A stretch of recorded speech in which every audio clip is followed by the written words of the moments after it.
some days I'm like, how do I do this all? I think it's just really about time management, and I put away 2 hours at least every day to work on my business and ensuring I stick with that and making content. Because, you need to focus on your business because that should be a priority. I think as business owners, you can get a little bit caught up in doing things like in your business and not working on your business. Really need to prioritize like growing your business or growing your platform to help your business, especially if you are trying to grow like a TikTok channel, which will hopefully help your business. You really need to focus in on that. This podcast is brought to you by Penji. Penji is a creative subscription service that gives you access to pre-vetted, agency-trained creatives from all over the world.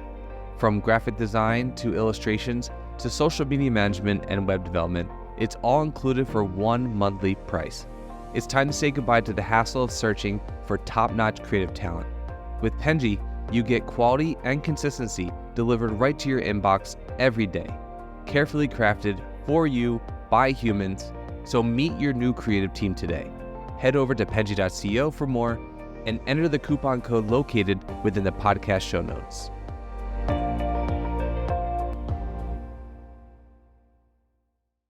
Hello, everybody. Welcome to the First 100 podcast. This is the podcast where we're going to be exploring the journey of entrepreneurs, business owners, agency leaders, and so many more interesting people as they share with us the strategies, the challenges, and the triumphs that have led them to secure those first 100 customers, first 100 followers, first 100. I'm your host, Daniela, and let's go check this out.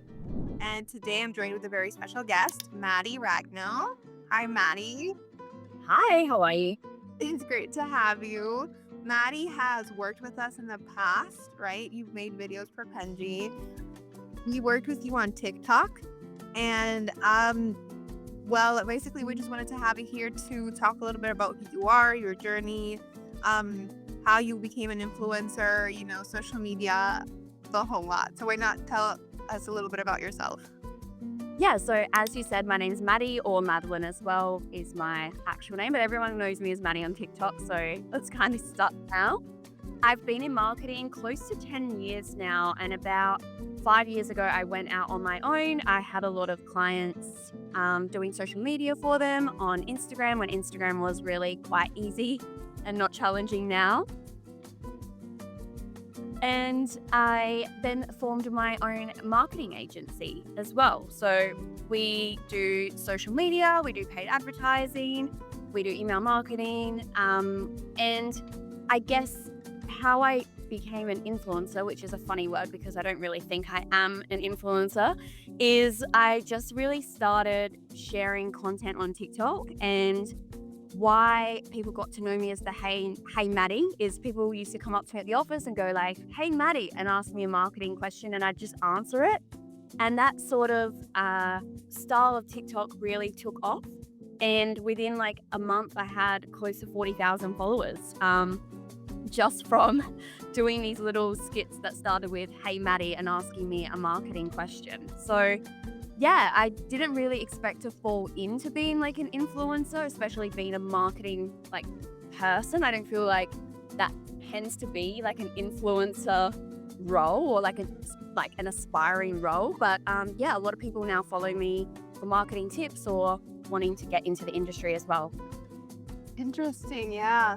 I mean, I definitely feel like the marketing space is not the most popular when it comes to influencers, right? When you think of influencer, you immediately think of like makeup and lifestyle and things along those lines. But I think there's a space for everything, and you've managed to make, a really big use of that space, because that we obviously have looked at your page, we see the videos that you make, and they go really well, for example, with companies like ours, who we're not necessarily specifically a marketing company. We're a graphic design company, but what we do just kind of like has to work a lot with marketing. And obviously we do marketing ourselves for our own brand. So I think for brands like ours, we do find a lot of value in that, especially because we find a lot of influencers in that niche who are not necessarily giving the best advice or giving, doing the best work. So you're one of those hidden gems that we've been able to find, especially on TikTok, I think.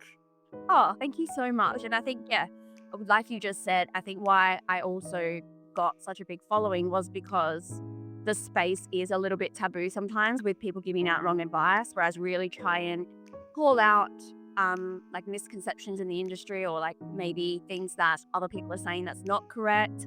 And I think, yeah, my followers value that as well. Yeah. So, you kind of just, you mentioned you kind of just fell into like social media, right? Yeah. So you were essentially working, just your own marketing agency and sort of happened to sort of start this style of video. How do you think that journey has felt for you so far? Like was it just like explosive growth? You had a viral video and then it just took off from there, or was it more like gradual? It was explosive growth. I had a few viral videos in a row, and I think I was being super consistent. So I was very, very consistent for 30 days. And that wasn't to go viral or to grow my following. It was literally just like, I'm going to try TikTok. Like I hadn't really tried it. And I was a bit over Instagram because I don't know, it just felt a little bit curated and a little bit like it wasn't me. Whereas I really like with TikTok, they can just pick up the phone, have a chat. And that's how I like to talk. I'm just really like fun and energetic. Whereas I feel like Instagram's like, let's put up a pretty picture or a pretty video that has so much editing. And I'm like, I can't be bothered with that. It's too hard for me. So yeah, for 30 days, I was really, really consistent. And I think after 21 days, I had grown to about 20,000 followers. And then the next 10,000 followers was about another 20 days. And then the next 15,000 has been a bit slower now. Like it's a bit more like 100 followers every day, gradually growing. So yeah, it's just about staying consistent. Even if your videos aren't doing amazing, I find that months later, they'll pick up and you'll get an influx of followers. Yeah, especially on TikTok, right? Where like I think I was talking about this story the other day. I had this one, like you, like back in like 2020, I wanted to make. I was just like, this is so popular. I want to try TikTok, and I made a video of me glamping. I went glamping, and I just like recorded the glamping site. Like I didn't even do anything special. I just put like a little montage of videos of how the place looked. And for some Yep. reason it went viral. Not like super viral, but it was viral. And a bunch of people were commenting to tell them where it was, right? And that was like I think that's the only viral video that I've ever had. I'm not an influencer, I just made that and then it just happened to become really popular. And that was in 2020 or 2021. And in 2024, I still get people commenting on that video. Like, oh, something here. This video is so old. I think one of my first embarrassing ones, like the first, has started picking up again and people commenting on that. And it's just like, I was like even looking at how my hair was and my makeup. I was like, oh God, please don't bring this back up into the TikTok universe. Just what's buried under all of the other stuff. But yeah, it's proof then, and I say this to my clients as well and whoever I'm working with, don't delete things. Even if it feels like it flops now, give it the time. Like I promise you, if you think about someone who maybe finds that video from like 3 years ago, they're going to start binging all your content. So every piece of content has its place. Even if it has 300-400 views, really it could still help someone on their journey to either working with you or following you. So keep it on your feed. Yeah, I agree. And how has it felt for you? Did you get any social media burnout, or do you feel like you lost that motivation once the growth started to become a lot less fast? I have noticed that with influencing that tends to happen where there's like a period when your growth is really, really fast and it's just like going up, and then it sort of stabilizes. And a lot of influencers tend to lose that momentum, once that growth sort of stagnates. How have you been able to sort of work around that? And you know what? You're being like spot on. I reckon I did have a break for like a 1 or 2 weeks. And I think that's okay to do that now and then. I think you need to. And to be transparent, like it didn't really have a huge effect on anything else. Like TikTok does bring me in a lot of leads. And I still felt like that in that time off, I was still getting the leads because of those other videos. But when I got back into it, I was like, okay, I need to step it up now. And I think honestly now I'm posting 2 times a day rather than 1 time a day just to get the momentum back and happening again. I think the great thing about TikTok, like I was saying, is it doesn't have to be super like polished or amazing. You can just pick up your phone. So I feel like it's a platform where you get burnt out less because it's quite easy, but maybe that's just how I feel. But if I was like doing Instagram and I was creating like these like really curated videos, I think that would burn me out more. Like I literally did an Instagram yesterday, a reel. Normally I get my team to do my reels because I like really can't be bothered. But I did my own reel yesterday on Instagram and it took me like an hour to edit it to the sounds and everything. And I was like, I hate this. I'm not doing this anymore. Yeah, I'm honestly not that big on Instagram Reels either. I also just feel like I guess what you mean is true. TikTok is just a little bit more laid back. There's definitely a space for curated content, but it's a lot less like necessary for you to have curated content in order to make something interesting. Yeah, exactly. And I think people like the less curated my followers. I think the ones where I find do the best is when I'm super like just at my desk talking, they do the best. I think it's the value that you're giving in the video that they care about, not how you execute it. Yeah. And I know that you mentioned you have your own agency on top of all of the social media stuff. How have you been balancing that workload of trying to keep a balance with being an influencer and sort of staying up to date with trends and videos and all of those things, and then also with your own clients, your leads, your agency? Yeah, look, some days I'm like, how do I do this all? I think it's just really about time management and, I put away 2 hours at least every day to work on my business and ensuring I stick with that and making content. So, yesterday, my social girl and me filmed content for Made and we made sure that we blocked that out in the calendar because, you need to focus on your business because that should be a priority. So we really try and at least do 2 hours a day on like stuff for the agency and then client work after that. So it's really just about organization, right? Yeah, and I think as business owners, you can get a little bit caught up in doing things like in your business and not working on your business. So yeah, you really need to prioritize like growing your business or growing your platform to help your business, especially if you are trying to grow like a TikTok channel, which will hopefully help your business. You really need to focus in on that. Yeah, I mean, I definitely see how, when you're when you are the one that's like owning the business, you're gonna have to sort of be on top of everything, right? You can't just be on like, when you're just an employee, you just focus on, and you're just on marketing, you just do the marketing. But if you're like the actual owner, you have to be like, oh, I have to do marketing and finance and sales, and I also have to see what the design team is up to and customer service and all of those things. So I can see how that can be a little bit like, you might neglect a certain side of things for the other. Yeah, and I would also recommend, like, I know if, the small businesses listening to this or people aspiring to be like influencers, if there's a part of the process that you don't enjoy, so maybe it is like editing or like something, maybe look at outsourcing that. And even though it's an investment in you or your business. So, the parts of like editing, like I was saying to you before, I don't love doing that sort of stuff. Outsourcing that makes it easier for me to pump out more content because then I'm not doing the stuff that I don't like doing. Yeah, so that's actually why we initially partnered with you, because that's what we do, right? We do like the outsource. We're basically the where you go to outsource things like graphic design. So when we found you, it was obviously, I remember because I was working on that campaign specifically, and it felt like organic to work with you because it felt, she obviously has relied on outsourcing tools and we are an outsourcing tool. So it would obviously make so much sense. Oh, and the platform is great as well. Like, I think I'm really particular who I partner with because if I start just pumping out like heaps of partnerships, and I've said no to a lot, like especially as I got now these bigger figures on my TikTok channel, I get asked all the time, especially with AI being such a huge new invention. I'm pumped all the time with AI collaborations. And like, as much as I'd like to say yes, if I partner with everyone, it seems really inauthentic to my audience.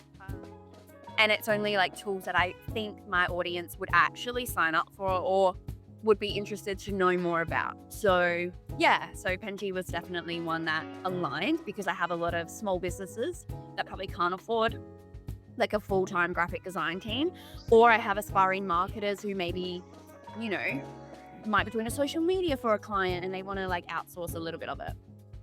Yeah, I mean, I definitely see what you mean with AI being kind of like all the rage. We've partnered with people who initially don't want to work with us because they think we're like an AI company, and we have to tell them like, no, there's no AI. I'm a there's people behind this, It's definitely crazy the way that I see AI sort of taking over the world right now. Yeah, and some of the tools are amazing. Like we've said yes to a couple because I'm like, okay, this is value to my audience, or they've given me access to the tool to give them feedback. And I'm like, that's a cool collaboration. Like, giving me access, let me play with it. And I think you guys did the same thing as well. It's funny having some collabs where they're like, oh, can you make a video? And they don't even give me access to the tool to like have a little bit of a play, like see how to make it work. And I'm like, okay. Or like, don't at least give it to me for free for a month or 2 months, because how can I do videos on it if I don't even know how? Been promoting, right? Yeah. So it's funny that happens now. Yeah, I feel like, I mean, I definitely, for us, it's a really important part for influencers to experience what they're actually promoting. Because then we also, I think in our whole like ordeal, it's always like, you have to make sure that what you are talking about is real. Because then if you're talking about Penji and you don't actually care about Penji or have used Penji or find any value in it, you're not going to say anything that's worthwhile either. You're probably just going to like read some random thing. Yeah, exactly.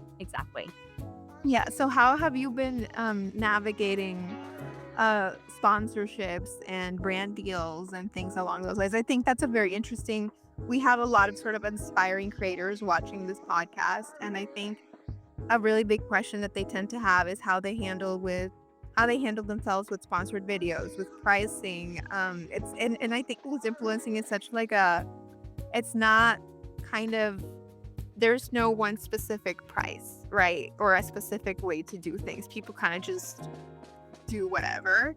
How have you learned to navigate all of that? Yeah, just spot on. There is no price, especially because, I'm a marketing agency, but I work with influencers that are in like the skincare or beauty space. So yes, I kind of know pricing in that. But I guess when it comes to pricing of like more my services, I was a bit like, oh, what should I be pricing myself? And I think I just started off when I was getting a few sponsorship opportunities. I did start quite comfortably because I was like, I'd rather at least have a few partnership deals that are on my feed, get a feel for how this works, see how I do go with doing it. And then every time I had a successful sponsorship opportunity, I would just put my pricing up just like $100 or $50, small increments to see how that goes. And the thing is, like, most businesses will negotiate, and that's totally fine. Like, they're in their rights to negotiate. So I think you have that little bit of wriggle room to start a little bit higher, knowing that there's going to be probably some negotiation in there as well. But I think it comes down to really looking at your engagement and understanding, like, do I have a really engaged audience? Because most of the time brands will pay for more of an engaged audience than the followers as well. So if you do have that, I think you have a bit more wriggle room to ask for a little bit more. But if you're still growing your engagement, you may need to just like revisit your pricing and be like, maybe I need to try a few cheaper sponsorship deals to see how it goes before I put my pricing up to like thousands of dollars or something. Yeah, I think for us as a brand, that's also like a struggle. We do value more engaged audiences than following, especially because I think we have seen way too many people who have a big following that don't have the engagement to back that up, right? So unfortunately, you kind of have to sort of revisit your whole idea of a price when that happens. And I think like it's definitely the touchier subject when it comes to collaborations, because as a brand, you also don't want to pay people. You want to pay them what they're worth, right? So that means you don't want to give them not enough because you're cheap, right? But you also don't want to sort of just give off whatever. And I think it can be really difficult for us as a brand to navigate that as well as the influencer, because it's not like working with, our clients is a lot easier because it's just very straightforward. There's a pricing and then you either pay for it or you don't. There's no like leg room there. Yeah, and I think what I started to do as well is the first few, I didn't realize how long sometimes the process would take. Like I did a recent collab with a very big brand and the back and forth was like full on. And at that point I was like, okay, this is really why I probably charge too less, because if I really think about it on an hourly rate, of if I was to work with a client and get paid for that amount of time, I probably would have made more money, working with a client. So I think sometimes brands got to understand, like, especially working with influencers in the B2B, it has to be like you're taking away X amount of time from them, where they could be working with clients and what's their hourly rate to create the video, to create the script, to create the back and forth. It's actually a lot of work sometimes, that I think some people don't really realize with influencer marketing. Yeah, I think that there's a misconception that I think influencer marketing is just so easy, right? And you don't have to do anything and there's not like a lot of work. And I do that back and forth with influencers, and I feel like while sometimes it can be really fast and very efficient, we just kind of like, we steamroll and it's done. Sometimes, like you said, it's like you have to go through very rigorous processes, especially if the campaign is more specific, right? Or what you want to make is more sort of a very curated thing that the brand wants. Yeah, and this was even getting to the point of like how they wanted the link in bio to look on my link tree, how was the button to look, how my bio had to have specific things in it. So, I think it also comes back to when you're pricing yourself, like how many things are they asking from you? Because, a link in bio is probably worth you putting your price up a little bit because, yeah, there's a link in your bio. Like that's sacred space if you're an influencer, because people always go to your link in bio. Or if they're asking to put, a pin post or a story, or I think you need to look at the components and really flesh out like the value of each component and put a price to that part. Yeah, I think it's important to sort of look at what you're doing and give yourself a fair price, right? Not make yourself so cheap that it's not even worth doing in the first place, but also not make yourself so expensive that nobody's going to want to work with you. It's kind of a funny line. Yeah, I think I'm probably too cheap, but I think I love what I do. So to me, like partnering with cool brands and like showing my audience that is value to me, because I feel like then it makes me look like an authoritative figure. So to me, that's value to me, which is not monetary, So yeah, I think you've got to look at it that way as well. Like if this is bringing other value to you, if you're building a relationship with like Penji now, like look at this, I'm on your podcast.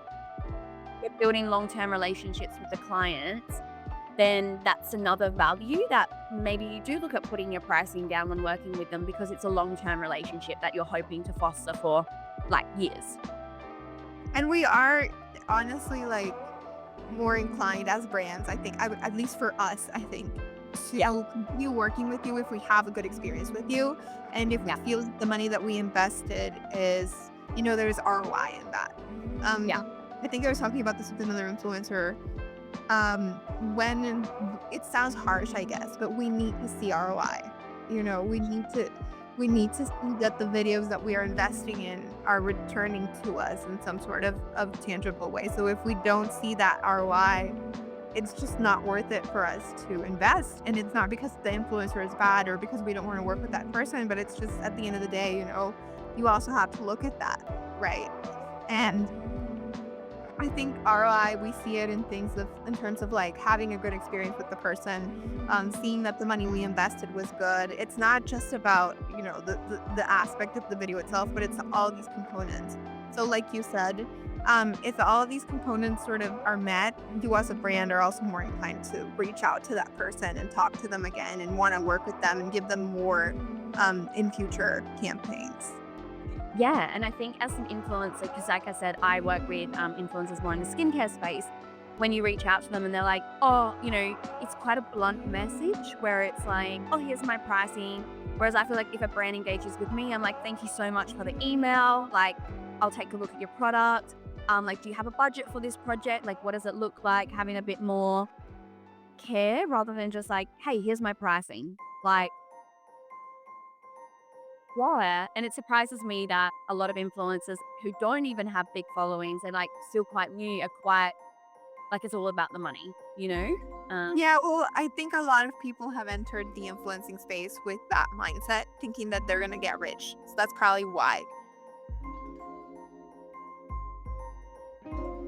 Neither. But I feel like the problem is that now that it's sort of become more popular of like a career choice, it's like kids nowadays want to become YouTubers and TikTokers, and back when I was a kid, we wanted to be firefighters and princesses. But I think it's just sort of given this idea to people that you're going to be famous, and then you can just ask for whatever kind of money you want, and it's probably why it's been like, why would you see that influx of these influencers who are a little bit more focused on money than they are on like the actual content? I think also just kind of advice TikTokers and influencers in general who talk about how they make money in their sleep. Right. Because I think probably that's why. Because I also see that a lot, of people who are very much just focused on the money. But at least for us as a brand, when that's sort of the main focus, it is very transparent that there's no interest in us as a brand. We usually don't go through with those collaborations. Yeah. That's good. Yeah. But we obviously loved working with you. It was great having you. And we did want to reach back out and talk to you. I think people like you who have worked both as like, you said you worked with influencers in the marketing side, and you've also worked as an influencer yourself. You're in a position where you're doing really great because you can see both perspectives. Whereas sometimes I think you can get too caught up in like the brand side or too caught up in the influencing side, right? I think that's also helped you balance a lot how you make your choices and how you manage yourself in your own platform. 100%. Like I said to you, you can see when you work with influencers when the brand doesn't align with them, and I've seen that. So that's why, like I said to you before, I'm really specific because I don't want to do the brand injustice by just saying yes when I don't feel like it aligns, or I can't give a video that makes sense for the brand as well. Yeah, I know it makes sense. And I think just in general, that's what you're always aiming for as a brand and as an influencer, to just have a collaboration where it's, mutually beneficial for all parties involved, not just one of them. Yeah, definitely. Yeah. Well, Maddie, we're coming to an end to our call. It's been great to have you on the podcast, sort of talk to you again. I think last time we worked together was September of last year, right? Oh my God, that has gone so far. I feel like I did your campaign recently. Like, it doesn't feel like it was that long ago. Maybe I'm wrong. I should probably check. No, you're right. I reckon, maybe end of last year. Yeah. Yeah, because I remember being at sometime last year. I think maybe December or September. Doesn't matter. But it was great having you. For all of those people that just found you on our podcast, is there anywhere that you want to show them, direct you to, your TikTok page or Instagram, you have a website, any project that you want to talk about? The floor is yours. Yeah, thank you so much. I think come to my not Instagram, come to my TikTok. I nearly stuffed that one up. Come to my TikTok, Made Creative Co. So MADE, then Creative Co. And then following my link in bio, I've got a podcast as well. And I also have a online TV show, which I actually got because of my TikTok. So there's proof that if you stick with it, you can get other opportunities. And I talk with a lot of other influencers as well on there, and it's more around e-com as well. So worth you guys checking out my link in bio for my show and my podcast as well. Awesome. Yeah, I'll be adding the links into the call just so that we can see there. But, I'm hoping that people will go your way. And it's been great having you. Guys, tune in next time for the next podcast with our other guests. All right. Have a great day. Thank you. Bye. You've been listening to First 100, brought to you by Penji. Check out the show notes to learn more about today's guest, and to learn more about Penji's creative subscription service, head over to penji.co. That's penji.co. Oh, and if you're still listening, it would mean the absolute world to us if you were to share this podcast with a friend, and of course, subscribe.